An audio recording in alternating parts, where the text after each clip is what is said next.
Umat yang dicintai Allah dan Rasulullah, pernahkah terlintas di benak kita betapa agungnya generasi awal Islam? Generasi yang dibimbing langsung oleh Sang Nabi, generasi yang mengubah arah sejarah dunia. Hari ini, kita akan menyelami kisah salah satu permata dari generasi itu. Sosok yang dijuluki Hawari Rasulullah, sahabat yang keberaniannya tak diragukan lagi, kesetiaannya tak tergoyahkan, dan cintanya pada Allah dan Rasulnya begitu mendalam. Ia adalah Az-Zubair bin Al-Awwam radhiyallahu anhu. Bersiaplah, karena kisah ini bukan sekadar sejarah, tapi sebuah inspirasi yang akan mengguncang jiwa kita, membuka wawasan, dan menuntun kita pada kemuliaan. Duduklah nyaman, siapkan hati, karena perjalanan ini penuh dengan pelajaran berharga dari Al-Quran, hadits, dan kisah-kisah tafsir yang mendalam. Mari kita mulai. Siapa Az-Zubair bin Al-Awwam? Beliau bukan sembarang orang. Lahir di Makkah pada tahun 594 Masehi, sekitar 16 tahun sebelum hijrah. Nama lengkapnya Az-Zubair bin Al-Awwam bin Khuwailid bin Asad bin Abdul Uzza bin Qushay. Perhatikan silsilahnya. Ibunya adalah Syafiyah binti Abdul Muthalib, bibi kandung Rasulullah Shallallahu Alaihi Wasallam. Artinya, Az-Zubair adalah sepupu Rasulullah dari jalur ibu. Dari sisi ayah, beliau adalah keponakan Ummul Mukminin Khadijah binti Khuwailid. Sebuah nasab yang mulia, darah kepahlawanan dan kemuliaan mengalir deras dalam nadinya. Sejak kecil, Az-Zubair dikenal cerdas dan pemberani.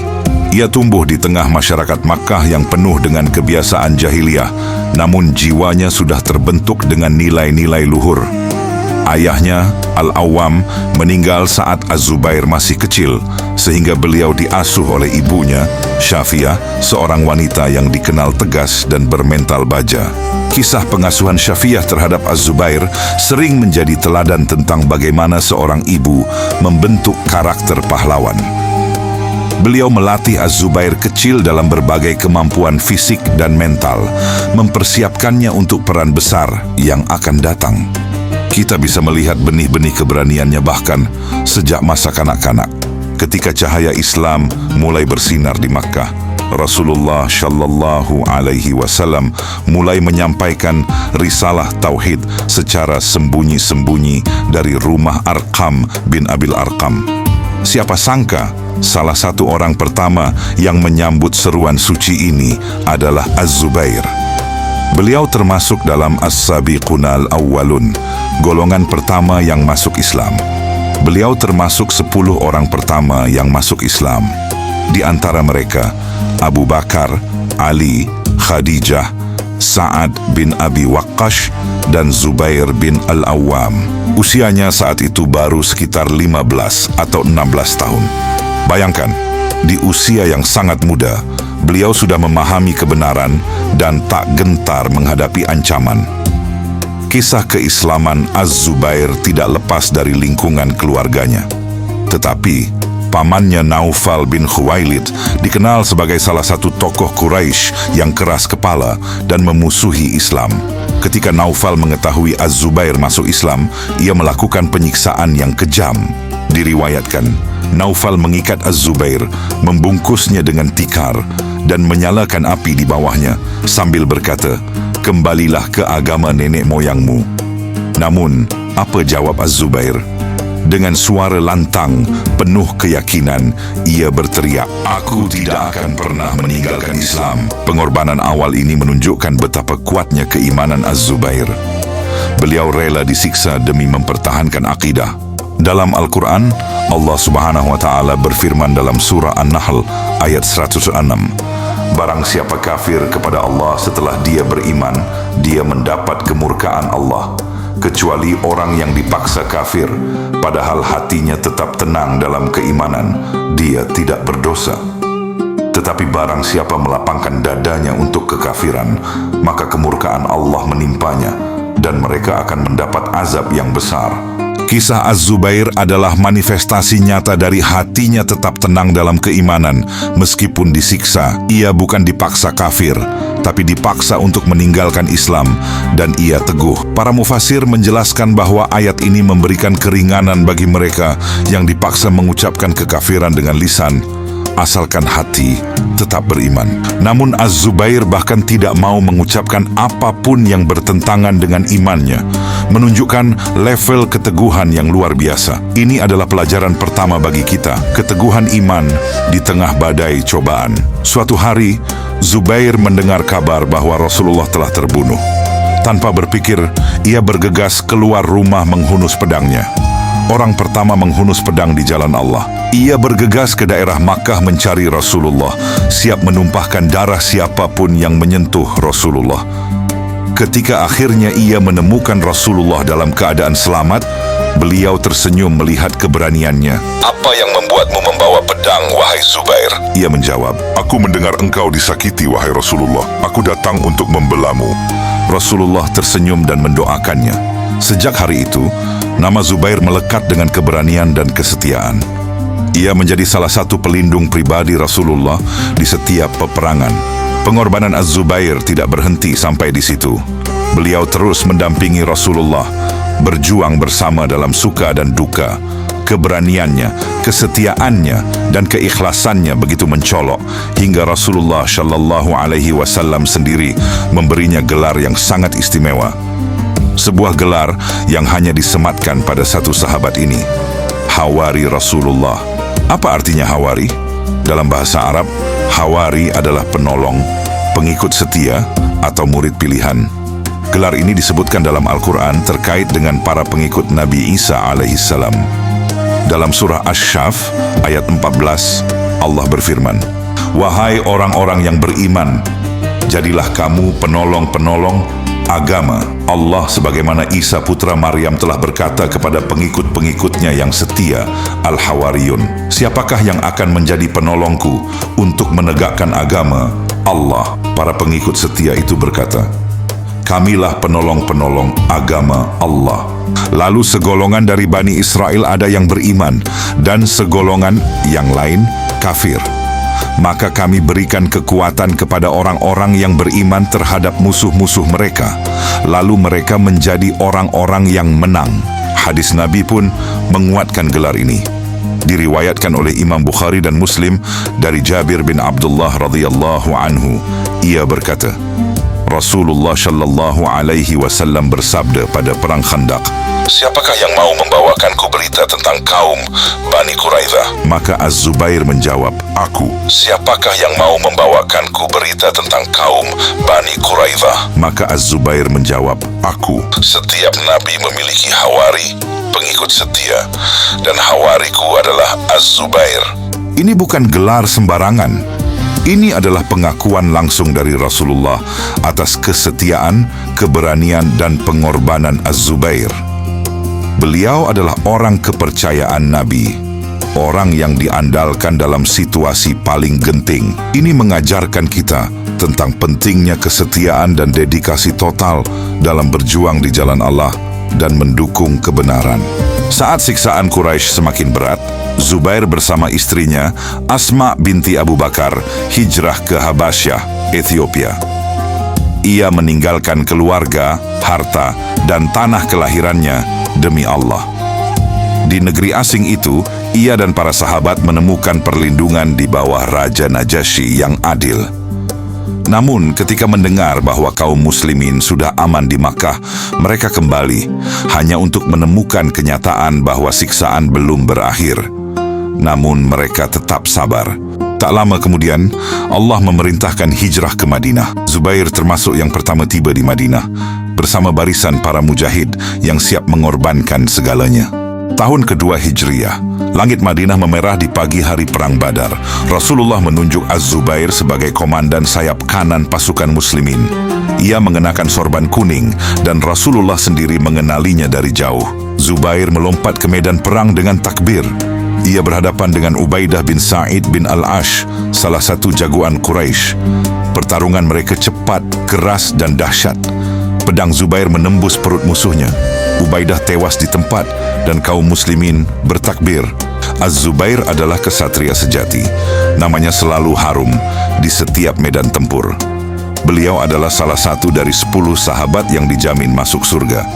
Di Perang Badar, ia tampil memukau. Diriwayatkan, Az-Zubair adalah satu-satunya di antara kaum muslimin yang mengenakan sorban kuning. Rasulullah melihatnya dan berkata, "Sesungguhnya para malaikat turun dengan sorban kuning." Ini menunjukkan dukungan dan kehadiran malaikat bersama Az-Zubair. Tahun berikutnya, medan Uhud menjadi saksi kesetiaan sejati. Ketika banyak pasukan muslim mundur karena serangan mendadak dari pasukan Khalid bin Walid yang masih kafir saat itu, Zubair tetap berdiri di sisi Rasulullah bersama Miqdad bin Al-Aswad. Rasulullah bersabda, "Zubair dan Miqdad adalah dua penolong terbaikku pada hari Uhud." Zubair bertempur sampai tombak patah dan pedangnya bengkok. Tubuhnya penuh luka, namun imannya tak goyah. Ia berdiri menutup tubuh Rasulullah dengan badannya sendiri. Ketika matahari tenggelam di Uhud, banyak sahabat telah gugur. Namun Zubair masih berdiri dengan darah di wajah, tapi cahaya di hatinya tetap menyala. Di Perang Khandak, ketika pasukan Ahzab datang mengepung Madinah dengan 10.000 pasukan, Rasulullah memerintahkan seseorang untuk memata-matai pergerakan musuh di malam hari. "Siapa yang mau pergi melihat keadaan mereka dan membawa berita untukku?" 3 kali Rasulullah mengulangi, dan 3 kali juga Zubair menjawab, "Aku, wahai Rasulullah."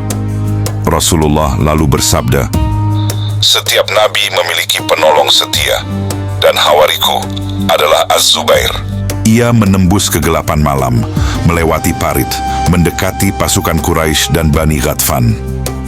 Ia kembali dengan laporan akurat bahwa musuh mulai kelelahan dan cuaca dingin membuat mereka kacau. Tak lama setelah itu, Allah menurunkan badai besar yang menghancurkan barisan mereka. Allah berfirman, "Wahai orang-orang yang beriman, ingatlah nikmat Allah kepadamu ketika datang pasukan kepadamu, lalu kami kirimkan angin dan pasukan yang tidak kamu lihat." Quran Surah Al-Ahzab 33 ayat 9. Zubair hadir di setiap pertempuran besar Islam. Khaybar, di mana ia memimpin pasukan mendobrak benteng Yahudi. Fathu Makkah, di mana ia masuk dari arah barat membawa panji Rasulullah. Hunain, di mana pasukan muslim sempat goyah, tapi Zubair tetap tegak memanggil kaum muslimin kembali ke medan perang. Allah berfirman, "Dan Allah telah menolong kamu di banyak medan perang, dan pada hari Hunain." Quran Surah At-Taubah 9 ayat 25. Ia selalu terdepan, tidak pernah mundur. Pedangnya bukan hanya besi, ia adalah simbol keyakinan bahwa hidup hanya berarti jika dihabiskan untuk Allah. Salah satu kisah paling ikonik adalah keberaniannya dalam perang Yarmuk. Meskipun bukan di masa Nabi, namun di masa Khalifah Umar bin Khattab. Dalam pertempuran tersebut, pasukan Muslim menghadapi pasukan Romawi yang jauh lebih besar. Khalid bin Walid meminta seorang sukarelawan untuk menerobos barisan musuh yang sangat padat. Siapa yang maju? Az-Zubair. Beliau menerobos sendirian, bolak-balik di antara barisan musuh, membuat kekacauan, dan kembali dengan selamat. Diriwayatkan, saat itu tubuhnya penuh dengan bekas luka sabetan pedang dan tusukan tombak, namun ia tidak menyerah. Keberanian Az-Zubair bukan semata-mata fisik, tapi lahir dari keyakinan yang mendalam, keyakinan akan janji Allah bagi para mujahid. Dalam surah An-Nisa ayat 95, Allah berfirman, "Tidaklah sama antara orang mukmin yang duduk, tidak turut berperang, yang tidak mempunyai uzur, dengan orang-orang yang berjihad di jalan Allah dengan harta dan jiwanya. Allah melebihkan orang-orang yang berjihad dengan harta dan jiwanya atas orang-orang yang duduk satu derajat. Kepada masing-masing dari kedua golongan itu, Allah menjanjikan pahala yang baik, surga. Dan Allah melebihkan orang-orang yang berjihad atas orang-orang yang duduk dengan pahala yang besar." Para ulama tafsir seperti Ibnu Katsir menjelaskan bahwa ayat ini menegaskan keutamaan yang sangat besar bagi para mujahid. Az-Zubair adalah salah satu dari mereka yang mengamalkan ayat ini dengan sepenuh hati, tanpa gentar menghadapi maut. Beliau memahami bahwa kematian di jalan Allah adalah syahadah, pintu menuju surga tertinggi. Ini mengajarkan kita pentingnya semangat juang dan pengorbanan untuk menegakkan kebenaran. Az-Zubair tidak hanya mulia sebagai individu, tetapi juga sebagai kepala keluarga. Beliau menikah dengan Asma binti Abu Bakar Ash-Shiddiq yang dikenal sebagai Zatun Nithaqain, wanita dua ikat pinggang. Asma adalah kakak perempuan Sayyidah Aisyah dan putri Khalifah Abu Bakar, sosok yang juga sangat istimewa. Dari pernikahan ini lahirlah pahlawan-pahlawan besar Islam. Salah satunya adalah Abdullah bin Az-Zubair, seorang yang sangat mulia dan kelak menjadi salah satu khalifah. Az-Zubair dan Asma adalah teladan dalam mendidik anak. Mereka menanamkan nilai-nilai keimanan, keberanian, dan kemandirian. Diriwayatkan, Abdullah bin Az-Zubair sejak kecil sudah diajari berkuda dan memegang pedang. Beliau tumbuh menjadi pemimpin yang gagah berani, seperti ayahnya. Ini menunjukkan bahwa lingkungan keluarga dan pendidikan orang tua sangat menentukan lahirnya generasi penerus yang tangguh. Lihatlah bagaimana Allah menekankan pentingnya keluarga dalam surah At-Tahrim, ayat 6. Wahai orang-orang yang beriman, peliharalah dirimu dan keluargamu dari api neraka, yang bahan bakarnya adalah manusia dan batu. Penjaganya malaikat-malaikat yang kasar dan keras, yang tidak durhaka kepada Allah terhadap apa yang diperintahkannya kepada mereka dan selalu mengerjakan apa yang diperintahkan. Tafsir ayat ini, sebagaimana dijelaskan oleh Imam Al-Qurtubi, adalah bahwa kita harus mendidik keluarga kita dengan mengajarkan kebaikan dan melarang kemungkaran, sehingga mereka terhindar dari siksa neraka. Az-Zubair dan Asma melakukan hal ini dengan luar biasa, mencetak pahlawan-pahlawan yang diabadikan sejarah. Ini adalah pengingat bagi kita para orang tua. Tanggung jawab besar dalam mendidik anak agar menjadi generasi syalih dan tangguh. Az-Zubair adalah salah satu sahabat yang kaya raya. Beliau dikenal cerdas dalam berdagang dan mengelola harta. Namun kekayaan itu tidak menjadikannya lalai. Justru sebaliknya, beliau adalah orang yang sangat dermawan. Ia sering meminjamkan uang tanpa bunga kepada banyak orang dan jarang sekali menagihnya kembali. Ketika ditanya mengapa, ia menjawab, "Uang itu akan kembali padaku di akhirat." Zubair tidak pernah mengejar kedudukan. Ia tidak haus kekuasaan. Ketika Abu Bakar menjadi khalifah, ia adalah barisan pertama yang membayat dan berperang di jalan Allah.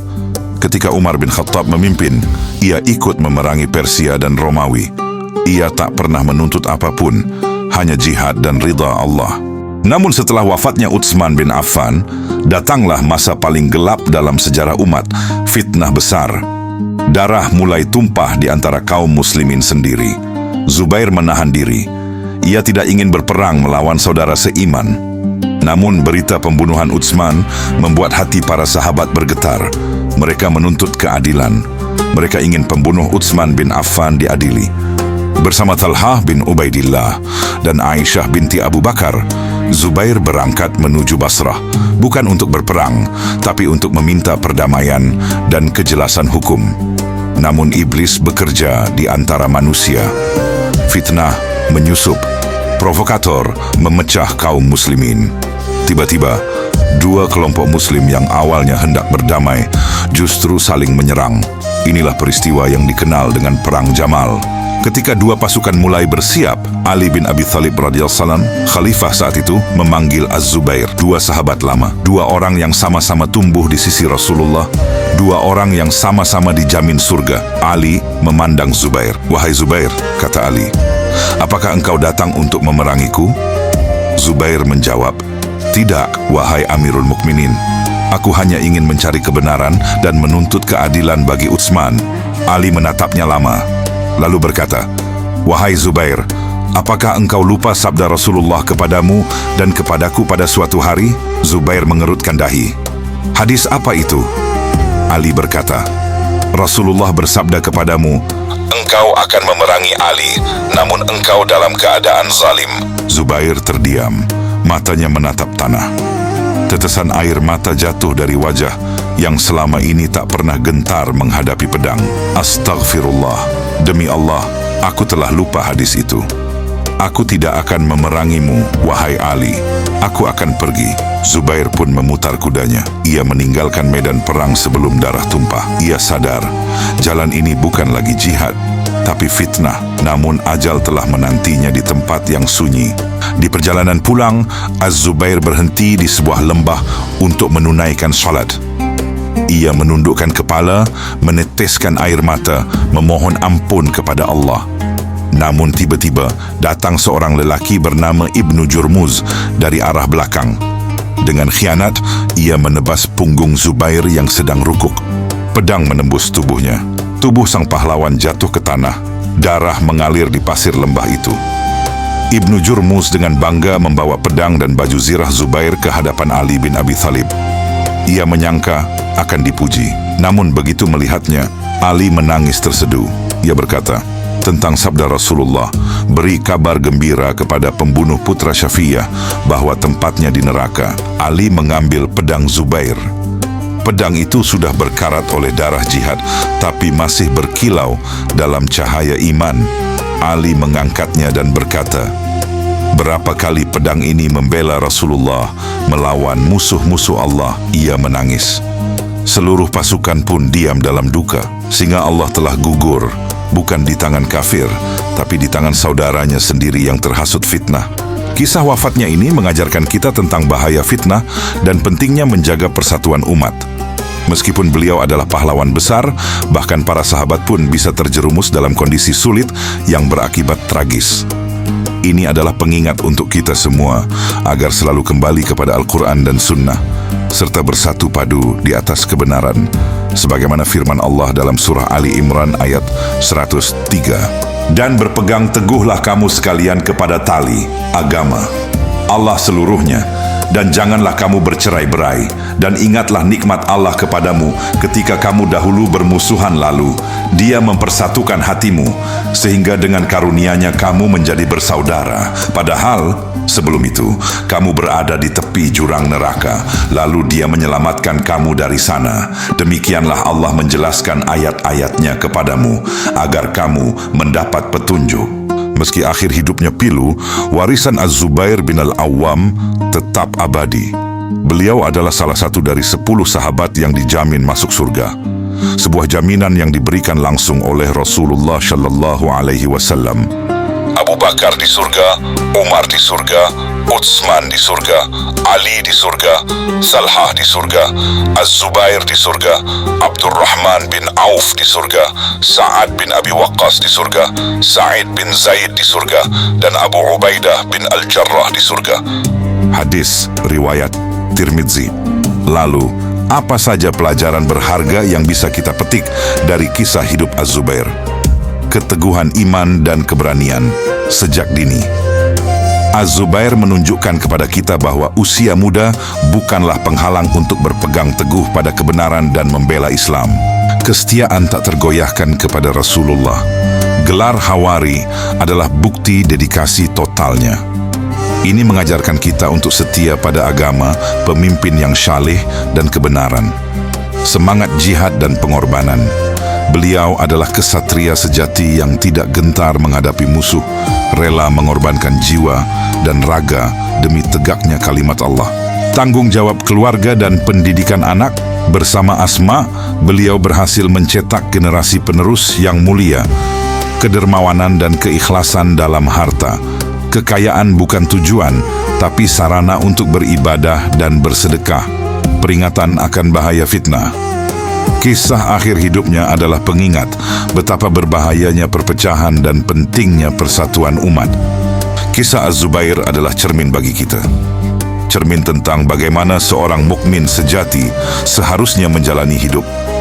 Dengan Al-Quran sebagai pedoman, hadits sebagai petunjuk, dan tafsir sebagai penjelasan, kita memahami lebih dalam tentang karakter agung para sahabat Nabi.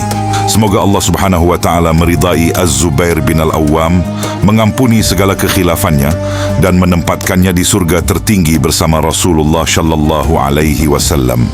Dan semoga kita sebagai umatnya mampu meneladani jejak-jejak kemuliaan para sahabat, memberkahi kita semua.